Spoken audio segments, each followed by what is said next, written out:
su libro El problema del dolor, C.S. Lewis escribió que Dios nos susurra en nuestros placeres, habla a través de nuestra conciencia, pero nos grita en nuestros dolores.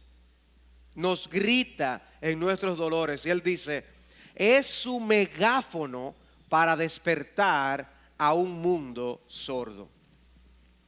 O sea, realmente nuestro aprendizaje más importante en la vida no son con los buenos momentos de la vida. Como enseña el libro de Eclesiastés, la casa del luto es un lugar de instrucción y de sobriedad.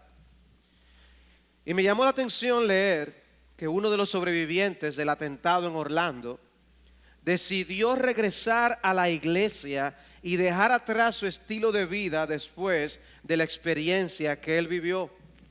Y yo no sé qué tan en serio sea la resolución que este individuo haya hecho en realidad, pero la verdad es que interpretó los eventos como un llamado de Dios para él enmendar sus caminos. Nuestros dolores muchas veces son ese megáfono de Dios para hacernos despertar a las grandes realidades de la vida, y sobre todo a la gran realidad del Dios al que daremos cuenta.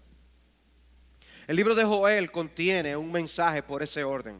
Y como vamos a ver, nos habla acerca del gran día del Señor y del arrepentimiento que los hombres deberían experimentar ante un panorama semejante. O sea, hoy podemos nosotros también absorber el espíritu de la época, reclinarnos y descansar. Pero la Biblia no nos da tal mensaje. En todo el Nuevo Testamento, el mensaje de Cristo a su iglesia es que vele, que se mantenga despierta la iglesia hasta que Cristo vuelva. Entonces descansaremos. Veamos algo acerca del libro y su autor, algo bien breve porque no tenemos mucha información. El libro no nos da detalles sobre cómo ubicarlo históricamente ni detalles acerca de su autor, como lo hacen otros libros de los profetas. O sea que nosotros no tenemos, como otros libros, información de los reyes que estaban gobernando en el reino del norte o en el reino del sur para saber más o menos en qué fecha se escribió este libro. Pero muchos lo fechan al final del siglo 7 antes de Cristo o principios del 6 antes de Cristo. Y la razón posiblemente es que está colocado después de Oseas. Y como tradición es para más o menos una idea de que es uno de los primeros que se escribieron. Otros, notando que los imperios de Asiria y Babilonia no son mencionados de forma explícita, creen que el ministerio de Joel se desarrolló en el siglo 9 antes de Cristo, antes del surgimiento de esos reyes con poder. Dice Roger Crooks, que hemos citado bastante a lo largo de todo este curso, en lugar de especular acerca de él, debemos escuchar lo que Dios tiene que decir a través de él. Y el mensaje de Dios es claro: la tierra va a experimentar un juicio devastador como resultado de una plaga de langostas. La tierra en cuestión es Judá, porque Joel menciona continuamente a Jerusalén y menciona varios versículos. O Sión, y también menciona varios versículos, indicando que su ministerio estaba dirigido primariamente hacia el reino del sur. O sea que podemos ubicar posiblemente por estas razones que Joel estaba ministrando al reino del sur, en ese reino dividido de Israel. Pero lo que sí nosotros podemos ver con certeza en el libro es el tema del día del Señor. Y yo he llamado a la primera sección, después de dar este detalle introductorio, un primer día del Señor. Un primer día del Señor. Y pastor, hay varios. Yo creo que sí, que hay varios. Porque la frase tiene una indicación de cuando eventos memorables ocurren en la historia del pueblo de Dios. Y ciertamente las cosas que menciona Joel son memorables, pero no menciona un único evento. Y por eso yo lo llamo un primer día del Señor. Esa frase aparece 12 veces en el contexto de los profetas menores. O sea, todos los profetas menores. Son 12 profetas menores y aparece la frase 12 veces. Pero ¿cuántas veces ocurre en el libro de Joel? 5 veces. 5 veces. O sea que es el tema precisamente del libro de Joel. Y la expresión nos deja ver que Dios muchas veces, que es visto como inactivo de parte de los hombres, está bien activo en la historia de la humanidad. Y por eso se llama el día de ¿qué? Del Señor. Son momentos en que el Señor actúa, donde Él mismo nos dice, ese evento lo traje yo, que no haya duda.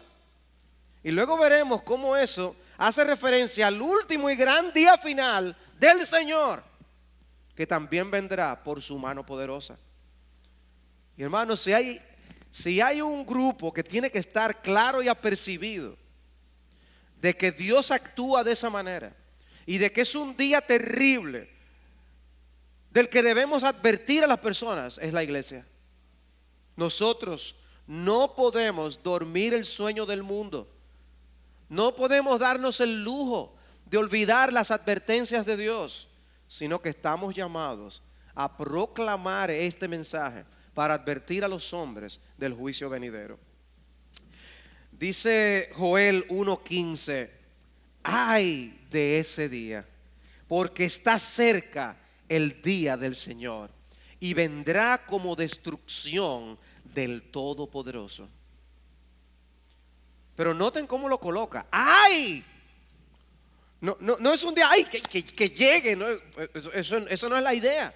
Lo que está diciendo es horroroso. Y es nada más y nada menos que el día del Todopoderoso. No de un poderoso, del Todopoderoso. Es como, ustedes piensan que yo me morí o desaparecí del mapa o hice el mundo y lo abandoné. No, el día viene, el día del Todopoderoso viene, en que Él juzgará al mundo con justicia. El capítulo 1 nos habla de ese primer juicio o de esa intervención divina. No que no haya habido otras, pero en este contexto de enseñanza al pueblo de Dios es como si estuviera planteándoles este primer día del Señor. Y la naturaleza del juicio nos recuerda palabras que nosotros pudimos leer en Deuteronomio capítulo 28. Allí cuando en Deuteronomio el Señor advierte al pueblo para que ellos sean fieles al pacto, Él les dice de las cosas que podrían venir si ellos se olvidaban de Dios. Y Él dice en Deuteronomio 28:38, sacarás mucha semilla al campo, pero recogerás poco, porque la langosta la devorará. Y luego 4 versículos más adelante, en el versículo 42, dice, todos tus árboles y el fruto de tu suelo los consumirá la langosta. O sea, imagínense, consumidos por la langosta. Ellos pensando obtener una gran cosecha, de repente lo pierden todo. Una persona, uno que es agricultor, deposita su confianza en que lo que ha sembrado va a darle fruto. Ya sea que él viva de eso, vendiendo, negociando, intercambiando, o ya sea que él coma eso. Pero es la esperanza, poder vivir de eso que ha sembrado. Pero cuando vienen calamidades, vienen grandes tormentas, vienen enfermedades o plagas como la que describe aquí, y pierde toda la cosecha, es una gran calamidad. Es algo terrible. O cuando pierde el valor lo que ha sembrado. Bueno, Dios le está diciendo, tú vas a sembrar, pero no vas a poder cosechar. Y yo voy a enviar una plaga de langosta. Y ustedes pueden recordar cómo Dios sacó al pueblo de Israel de Egipto, ¿verdad? Una de las plagas fue la plaga de langosta. Y ahora le está diciendo, yo voy a traer esa plaga de langosta sobre ti por causa de tu pecado. De manera que lo que está describiendo Joel es algo devastador. Nosotros no podemos, viviendo y siendo criados en los lugares donde nos criamos, tener un entendimiento muy claro de a qué se está refiriendo Joel. Dice Joel 1:2, oíd esto, ancianos, y prestad oído, habitantes de todos de la tierra. ¿Ha acontecido cosa semejante en vuestros días o en los días de vuestros padres? Y luego les dice en el versículo 4, lo que dejó la oruga lo comió la langosta, lo que dejó la langosta lo comió el pulgón, lo que dejó el pulgón lo comió el saltón. Y se cree que Joel está haciendo referencia, realmente con los términos hebreos, a 4 tipos de langostas diferentes. Y de paso, no es la langosta marina que usted va al restaurante y se come. Estamos hablando de ese insecto que devora toda vegetación. El idioma hebreo tiene 9 términos para que hablan de la langosta. Y aquí Joel usa 4 de ellos. Iban a venir 4 tipos de langostas distintas a devorar la vegetación. Ahí tienen una foto de lo que es este animal. Dice Palmer Robertson, la imagen que Joel está transmitiendo es clara. Es langosta, más langosta, más langosta. Iba a ser una lluvia de langosta. La descripción de cómo esto ocurre es algo difícil para nosotros comprenderlo. Y por eso yo he tomado una cita que John Blanchard da en su libro Temas Principales de los Profetas Menores. Y en su libro él dice esto: lo significativo es que la profecía de Joel fue provocada por una plaga catastrófica de langostas. Algunos pueden pensar que los estragos causados por insectos de no más de 2 pulgadas de largo nunca se podría comparar a los causados por el tsunami del 2004, pero estarían equivocados. Desde los tiempos en que se han guardado registros, hay evidencia de plagas de langostas que devastaron vastas áreas de cosechas. En enjambres de millones, son capaces de borrar el sol y cubrir distancias de varios cientos de kilómetros en 24 horas, hasta el punto de cruzar de un continente a otro. Nada puede detener un enjambre de langostas, el cual puede ocupar varios kilómetros de ancho, interfiriendo con la navegación por tierra y aire, y devorar las reservas de alimento de un país en cuestión de horas. Una plaga masiva de langostas puede afectar el 20% de la superficie de la tierra. El Servicio de Información de Langostas del Desierto de las Naciones Unidas reporta que durante tales plagas las langostas pueden poner en peligro a 1 de cada 10 personas del planeta. En su Ciudad de Dios, Agustín de Hipona escribió acerca de una plaga de langostas que golpeó África cuando esta era provincia romana. Después de destruir incontables kilómetros cuadrados de vegetación, un masivo enjambre se ahogó en el mar, y Agustín registra que cuando fueron arrastrados hasta la orilla, la putrefacción de estos insectos infectó de tal manera el aire que causó tal pestilencia que solo en el reino de Masinisa se dice que murieron 800,000 personas. O sea, y cito esto para que tengamos una idea de qué es que está hablando Joel. Para nosotros puede ser difícil, pero lo que él está narrando es una catástrofe global. Y eso fue lo que vino de mano del Todopoderoso. Dios controla los eventos de la naturaleza. Y lo hizo cuando las plagas de Egipto. Y lo hizo aquí para castigar a su pueblo infiel. Cabe la posibilidad de que Joel estuviera usando la imagen de las langostas de manera simbólica para referirse a invasión de otras naciones. Eso es posible. Sin embargo, por el uso de los términos de las langostas se piensa lo contrario. Dice Joel 1:6: porque una nación ha subido contra mi tierra, poderosa e innumerable. Sus dientes son dientes de león y tiene colmillos de leona. Ha hecho de mi vid una desolación y astillas de mi higuera. Del todo las ha descortezado y derribado. Sus sarmientos se han vuelto blancos. Y de allí que se deriva la posibilidad de que estuviera haciéndose referencia a esto. Luego Joel habla de un fuego que devoró los sembradíos y una gran sequía en los versículos 19 y 20. Y todos los habitantes se vieron afectados por esos desastres. Dice que la alegría de ellos se secó en el versículo 12. O sea, la alegría no es húmeda o seca, pero dice es como si hubiera desaparecido. Es como un río que se ha secado, no hay alegría. No hay alegría. Y es un ambiente triste. Dice, eso es lo que va a venir sobre ustedes. Y un llamado al arrepentimiento ante esas eventualidades es a lo que Joel llama al pueblo y de una manera especial o directa, explícita, a los sacerdotes del pueblo de Israel. Les dice en el versículo 13 del capítulo 1: ceñíos de cilicio y lamentaos, sacerdotes, gemid, ministros del altar, venid, pasad la noche ceñidos de cilicio, ministros de mi Dios, porque sin ofrenda de cereal y sin libación ha quedado la casa de vuestro Dios. Promulgad ayuno, convocad asamblea, congregad a los ancianos y a todos los habitantes de la tierra en la casa del Señor vuestro Dios, y clamad al Señor.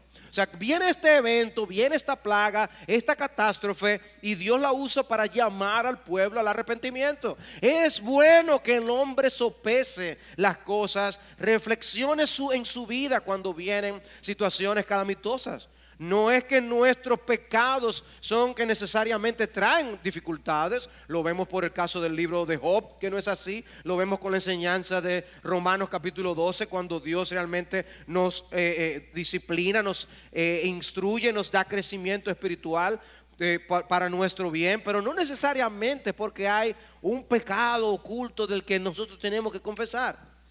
Pero sí es real. No podemos negar que muchas veces Dios envía su castigo por causa del pecado de su pueblo. Y el caso de Joel es uno de esos ejemplos.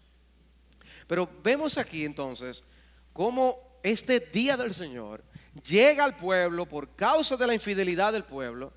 Y Dios dice: esto es una buena oportunidad para que ustedes se arrepientan de sus pecados. Pero ahora pasamos al capítulo 2. Y nosotros vamos a seguir viendo el tema del día del Señor. Pero esta vez yo le he llamado un segundo día del Señor. Un segundo día del Señor. Esta frase del día del Señor, les he dicho, hace referencia a eventos de gran trascendencia. Algunas veces, dice Blanchard, estos eventos son inminentes. Y algunas veces ocurren años después. Todos conduciendo al último día del Señor, al final de los tiempos. Pero el pueblo de Israel no necesariamente está recibiendo noticias de ese día final solamente. Vamos a ver que sí hace referencia a los últimos días. Pero también hay otro evento que va a venir sobre ellos. Y son las invasiones que iban a ocurrir con los asirios y con los babilónicos. Si podemos hacer una comparación, la Biblia ESV, la Biblia de estudio, hace un cuadro comparativo. En el capítulo 1 habló de un día del Señor que ya pasó. En el capítulo 2, no obstante, nos habla de otro día del Señor, y en esa ocasión para ellos futuro, donde lo que vendría sería semejante a la destrucción que trae la langosta. Ustedes pueden ver el tipo de comparación que hace. Dice, y este es el tipo de argumentación que hace. Si el capítulo 1 describe una plaga real de langostas, el capítulo 2 entonces presenta una descripción ampliada de la misma invasión. 2. Si el capítulo 1 describe una plaga real de langostas, el capítulo 2 lanza una advertencia acerca de una ofensiva militar venidera. Puede estar diciendo, esto catástrofe pasó en verdad con una plaga de langostas, pero lo que vendría ahora es una plaga militar, por así decirlo. 3. Si el capítulo 1 describe una plaga real de langostas que funciona como un precursor profético o que anuncia otro desastre, entonces el capítulo 2 utiliza esta imagen para presentar un ejército humano en términos de un conflicto decisivo en el día del Señor. Y 4, si el capítulo 1 describe un ataque militar en términos de la metáfora de una invasión de langostas, entonces el capítulo 2 representa la llegada de un enemigo usualmente visto como los asirios o babilonios. Entonces, estas son opciones interpretativas dependiendo de cómo tomamos la plaga de langosta que se menciona en el capítulo 1. El punto es que el capítulo 2 comienza de esta forma: tocad trompeta en Sión y sonad alarma en mi santo monte. Tiemblen todos los habitantes de la tierra, porque viene el día del Señor, porque está cercano. Día de tinieblas y lobreguez, día nublado y de densa oscuridad. Como la aurora sobre los montes, se extiende un pueblo grande y poderoso. Nunca ha habido nada semejante a él, ni tampoco lo habrá después por años de muchas generaciones. Después de él consume el fuego y detrás de él abraza la llama. Como el huerto del Edén es la tierra delante de él y detrás de él un desierto desolado, y de él nada escapa. Ustedes ven el lenguaje, es como si nosotros estuviéramos viviendo de nuevo la plaga de langostas. O sea, imagínense el escenario completamente verde. Viene la plaga de langostas y deja todo pelado. Y lo que está diciendo es lo que viene después va a ocurrir lo mismo. Vamos a estar en un Edén, en el paraíso, con todo, y de repente nos vamos a ver en el paraíso perdido. Todo pelado, todo destruido, dice, como un desierto desolado. Nada de él escapa. Dios está dando una advertencia. Nuestro Dios es un Dios de advertencias. Dios puede no dar advertencias, pero Él da advertencias. Y Él dice a las personas, presten atención, háganme caso, llévense de mí. Pero nosotros somos tan tercos, confiamos tanto en nosotros mismos, que como quiera hacemos nuestra voluntad. Queremos hacer las cosas a nuestra manera. Pensamos que nosotros sí sabemos. Todos nosotros hacemos eso. Y Dios con paciencia, lidiando con su pueblo, y le envía cosas dolorosas para hacerles bien. Pero el pueblo no entendía. Y vino lo que vino, y ahora le dice, un segundo día, prepárense para lo que viene. Y les habla lo que tienen que hacer. Observen esa comparación con el huerto del Edén en el versículo 3. Como el huerto del Edén es la tierra delante de él. Es como si Joel le estuviera diciendo, así como fue traumática la caída del hombre en Edén, con todas sus consecuencias, el día del Señor provocará una devastación terrible. Y lo compara con eso que ocurrió. Al final del versículo 11, el Señor mismo da una descripción de la naturaleza de ese día. Dice, grande y terrible es en verdad el día del Señor, ¿y quién podrá soportarlo? ¿Y quién podrá soportarlo? Esa pregunta es retórica. La idea es, nadie podrá soportarlo en sí mismo. Nadie podrá escapar. Nadie puede salir airoso si pelea con Dios. De manera que el pueblo se encontraba entre dos calamidades. En un primer día del Señor y ahora este segundo día del Señor. Si ellos no querían experimentar ese segundo día del Señor, tenían que hacer exactamente lo que el Señor les estaba pidiendo. El versículo 6 habla de rostros desesperanzados al ver la calamidad. Como gente que dice, wow, pero de esto no sale nadie vivo. Es una reversión de la creación. En la creación dice que hay tinieblas y Dios hace que la luz reine sobre las tinieblas. Pero lo que está diciendo aquí el Señor es que yo voy a revertir eso. Que donde hay luz yo voy a traer tinieblas. Y lobreguez y oscuridad. Tristeza. Dios mismo con su poder traería eso en su soberanía. Y la pregunta es, ¿para qué? Bueno, para llamar al hombre al arrepentimiento. El juicio de Dios ciertamente vendría, pero no todo estaba perdido. ¿Cuál debe ser la respuesta del pueblo? Arrepentimiento. Arrepentimiento. Si ustedes rastrean la temática de los profetas, tanto los profetas mayores como los profetas menores, es juicio, advertencia, arrepentimiento, restauración. Siempre esos son los temas que aparecen en los profetas. Y no es diferente aquí. Arrepiéntanse. Arrepiéntanse para que les vaya bien. Y amados hermanos, no es el tema del arrepentimiento y el arrepentimiento del pueblo de Dios un tema pasado de moda. Hace unas semanas atrás yo prediqué un sermón acerca del arrepentimiento de los incrédulos y el arrepentimiento de los creyentes. Alguien se me acercó, ahora no recuerdo si fue en persona o si fue alguien por internet después de haberlo escuchado, y me decía, yo no recuerdo la última vez que yo escuché un sermón acerca del arrepentimiento. Y hermanos, eso es lamentable. ¿Por qué? Porque en las escrituras eso es un tema clave. Hemos relegado el tema del arrepentimiento. No solo tenemos que llamar a los pecadores al arrepentimiento, nosotros mismos tenemos que llamar al pueblo de Dios al arrepentimiento. Tenemos que arrepentirnos. Hemos perdido sensibilidad al pecado. Hemos perdido sensibilidad a aquello ante lo cual Dios es tan sensible. ¿Será porque hemos bebido del espíritu de la época? Hermanos, hay algo que tenemos que recobrar. Dios nos llama a meditar y a reflexionar, a enmendar nuestros caminos. ¿Estamos andando bien? ¿Son nuestras decisiones las correctas? Hermanos, y no tenemos que estar pecando groseramente para necesitar arrepentimiento y enmendar nuestros caminos. Puede comenzar por el hecho de si estamos leyendo la palabra de Dios o no, y si la estamos leyendo debidamente o la leemos por costumbre. Puede ser comenzando por examinar cómo está nuestra vida de oración.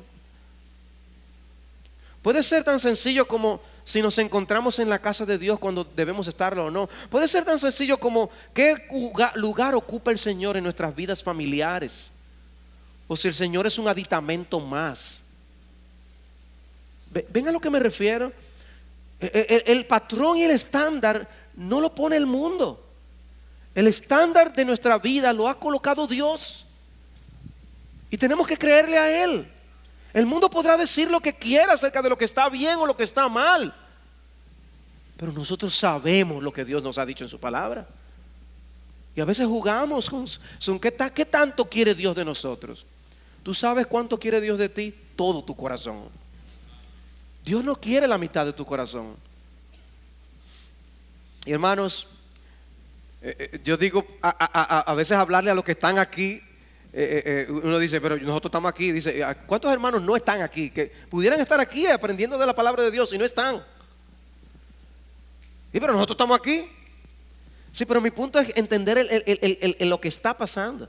Y podemos estar aquí y bien, pero eso no nos absuelve. Pero el punto es la dificultad de que a veces nos dejamos atrapar para no estar donde Dios está.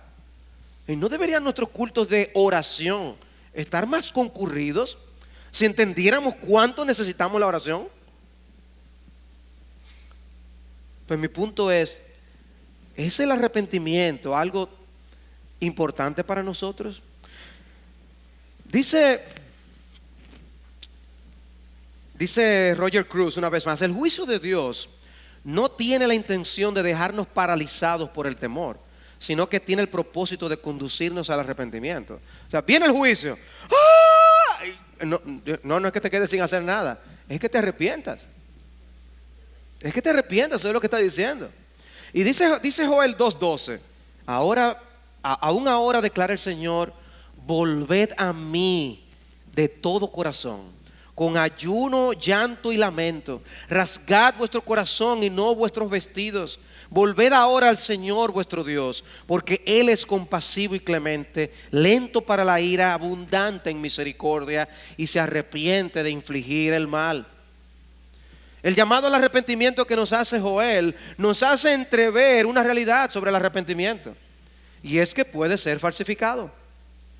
Puede ser falsificado. Por eso es que él dice, volved a mí de todo corazón. De todo corazón. Es posible lucir arrepentidos sin estar verdaderamente arrepentidos. El verdadero arrepentimiento implica un cambio de dirección, una nueva forma de pensar y de vivir. No seguir haciendo lo mismo de la misma manera. ¿Cuál es el arrepentimiento entonces? No es algo que se hace para ser visto por los demás tampoco. Lo importante es lo que Dios piensa de nuestro arrepentimiento. Cree Dios que tú estás arrepentido. Eso es lo que importa. Dice Sproul, el sentimiento asociado más frecuentemente con el arrepentimiento es el del remordimiento, lamento, un sentido de dolor por haber actuado de una manera particular. Por tanto, el arrepentimiento incluye dolor ante una forma previa de pecado. El dolor, contrición. Pero ¿en qué se basa Joel para hacer ese llamado al arrepentimiento? Vean lo que dice el texto en el versículo 13, Joel 2:13. Porque Él es compasivo y clemente, lento para la ira, abundante en misericordia. Es la convicción de quién es Dios lo que nos permite poder realmente arrepentirnos, lo que sirve de estímulo al arrepentimiento. No es salir corriendo de Dios, es salir corriendo hacia Dios. Ese es el verdadero arrepentimiento. Y entonces es interesante cómo el versículo 14 coloca esta pregunta: ¿quién sabe si volverá y se apiadará y dejará tras sí bendición? Es decir, ofrenda de cereal y libación para el Señor vuestro Dios. ¿Quién sabe? El pecado nos roba las bendiciones de Dios y el arrepentimiento es la manera diseñada por Él para regresarlas a nosotros. El arrepentimiento trae restauración. Eso es lo que le está diciendo Joel al pueblo. Hermanos, no seamos insensibles ante el pecado que tanto ofende a Dios. No trivialicemos lo que Dios toma con tanta seriedad. Estamos supuestos a ir detrás del Señor y Él delante, pastoreándonos, guiándonos. Cuando nosotros pecamos en nuestra soberbia y en nuestro orgullo, nosotros le echamos a Dios a un lado y nos colocamos frente a Él porque nosotros sabemos cómo es que son las cosas. Cuando nos arrepentimos es que nosotros volvemos a ocupar nuestro lugar y nos ponemos detrás de Dios. Toma tú las riendas, Señor, y llévame y pastoréame. Ese es el verdadero arrepentimiento. Y entonces Joel convoca un ayuno. Y dice en el versículo 15: tocad trompeta en Sión, promulgad ayuno. Ya en el capítulo 1 había promulgado un ayuno, pero aquí llama a otro ayuno. Convocad asamblea, reunid al pueblo, santificad la asamblea, congregad a los ancianos. Sí, pero que los ancianos, no había excusa. A lo mejor iban a durar más caminando porque no podían caminar bien. Pero llama a los ancianos que vengan, que estén ahí. Y dice: y reunid a los pequeños y a los niños de pecho. Pero ¿y qué entienden esa gente? Pero ven ustedes el concepto de Dios. Dice: eso lo debe experimentar el pueblo entero. No tiene que haber actividad para niños para que los niños estén presentes. No tiene que haber actividad para niños para que los niños estén presentes. Ellos aprenderán del hecho de estar junto a sus padres adorando al Dios Altísimo. Pero él dice: yo quiero que estén los pequeños allí también. Pero oigan qué más dice: salga el novio de su aposento y la novia de su alcoba, entre el pórtico y el altar. Lloren los sacerdotes, ministros del Señor, y digan: perdona, oh Señor, a tu pueblo, y no entregues tu heredad al oprobio, a la burla de las naciones. ¿Por qué han de decir entre los pueblos: ¿dónde está tu Dios? Los que estaban preparándose para las bodas tenían que dejar todo lo preparativo y salir al ayuno que Dios había convocado. ¿Cómo? Para que lo sepan. Así de importante era el llamado al arrepentimiento que Dios estaba haciendo a su pueblo. Uno de los principales problemas del hombre es que trivializa el arreglar sus cuentas con Dios y coloca eso después de un montón de cosas secundarias. Mi querido, tu relación con Dios es lo primero. Dios está primero. El Señor iba a revertir el impacto del juicio que vino con la plaga de langostas. Dice en el versículo 18: entonces el Señor se llenará de celo por su tierra y tendrá piedad de su pueblo. El Señor responderá y dirá a su pueblo: he aquí, yo os enviaré grano, mosto y aceite, y os saciaréis de ello, y nunca más os entregaré al oprobio entre las naciones. Hijos de Sión, versículo 23: regocijaos y alegraos en el Señor vuestro Dios, porque Él os ha dado la lluvia temprana para vuestra vindicación. Y dice: y las eras se llenarán de grano. Y dice cómo Dios les iba a bendecir y les iba a saciar. Entonces ellos estaban entre dos días del Señor. Les llama al arrepentimiento. Dice: para que no venga y les suceda lo que yo he profetizado.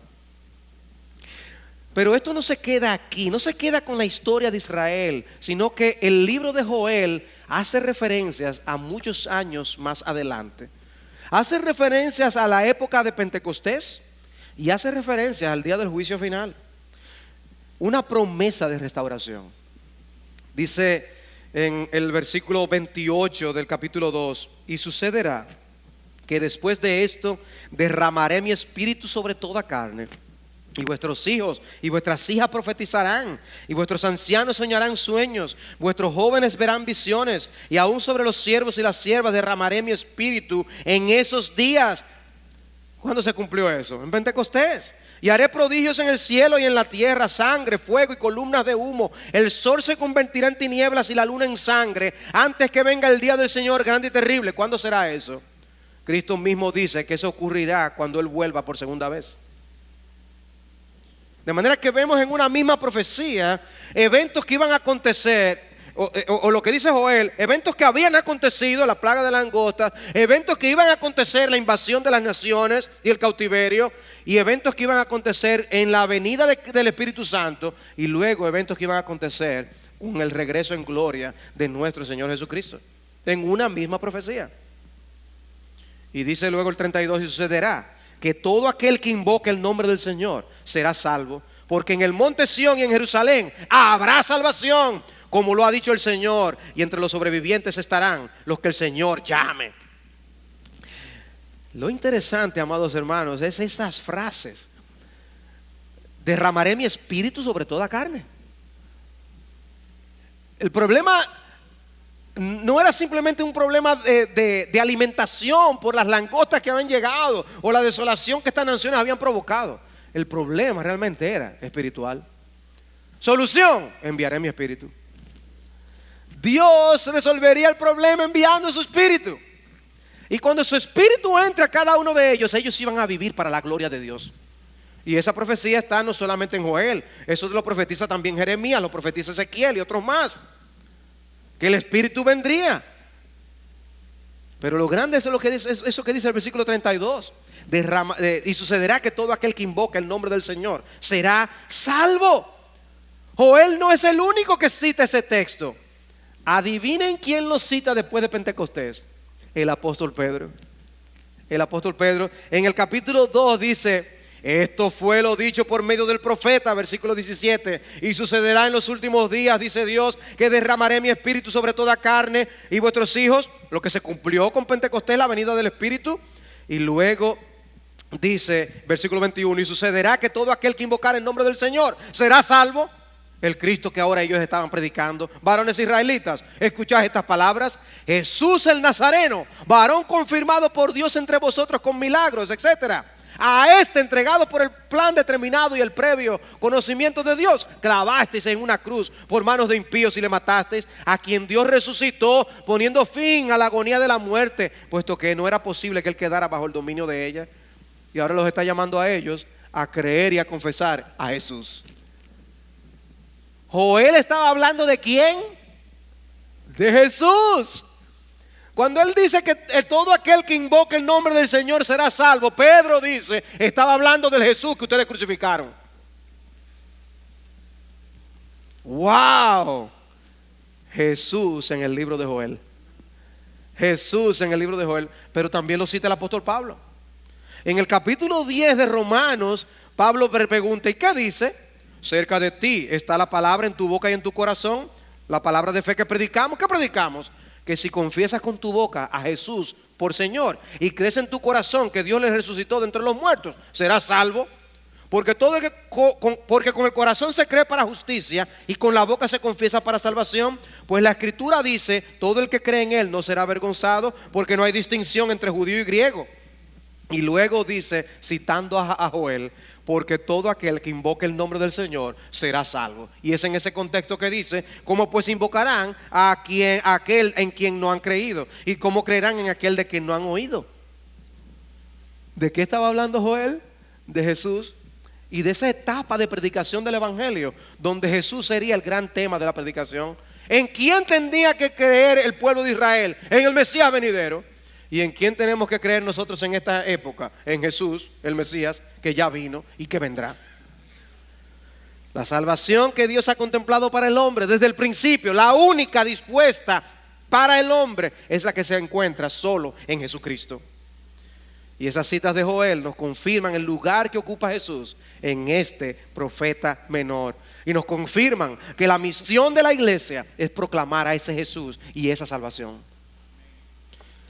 Ahora, yo estoy seguro que si nosotros vemos a alguien ahogarse cerca de nosotros, eso sería una imagen muy impactante para nosotros. Por eso muchas personas se arrojan al mar o a un río para tratar de salvar a alguien que se está ahogando. Amados hermanos,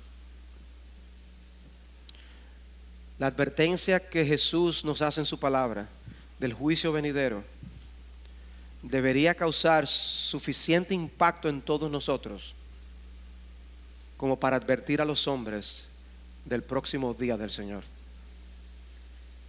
para llamar a los hombres al arrepentimiento, porque lo que viene es horrendo y tú lo crees.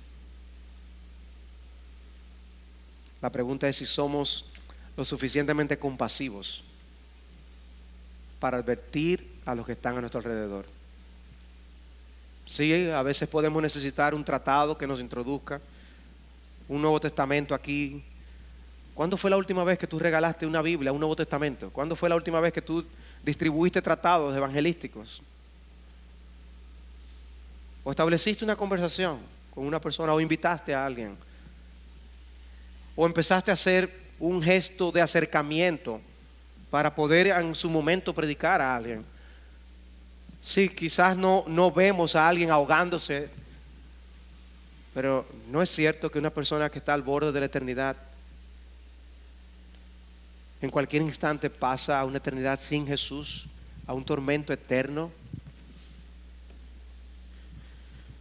El tiempo se me ha ido, pero les quería dejar con esta nota. Parte del lenguaje que menciona el libro de Joel es que Dios es el Dios de las venganzas y que en esas venganzas Dios hace justicia a su pueblo.